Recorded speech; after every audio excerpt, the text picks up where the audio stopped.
Good evening, everyone, and thank you for joining us. We are talking about Von Busch and Sons here in Lincoln. State officials have hit them hard with fines. Channel 8 Eyewitness News reporter Joe Harris tells us why and has reaction from the company in our top story tonight. Joe?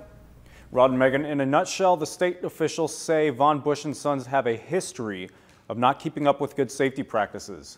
The Carrier Enforcement Division of the Nebraska State Patrol announced they're hitting Von Busch and Sons with almost $332,000 in fines for civil penalties, including lack of vehicle maintenance, substance and alcohol testing, and driver qualifications. The state says they've inspected them for several years and found hundreds of violations. In February, a worker fell off a truck and was killed. Without question, some of these violations are considered to a magnitude of severe and of the utmost importance of these motor carriers to have in place.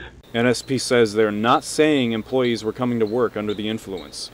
The programs that they have to make sure that drivers are not under the influence of alcohol or drugs while operating these commercial motor vehicles. It's a federal requirement. It's a regulation that the state has adopted. We are not contesting these charges. These were actual paperwork violations that we understand. Bruce Von Busch says they will pay the fines, but he says these violations are the result of poor bookkeeping and communication, and that it's difficult keeping up with changing regulations. I'm the president of the company, so it kind of ultimately falls on me that I need to work better with communication between my shop and my office to make sure when those due dates hit, they're inspected again, so we don't run into that problem.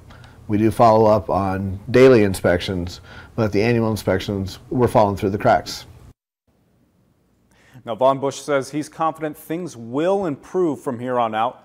State Patrol says the penalty fines will go to Lancaster County school funds.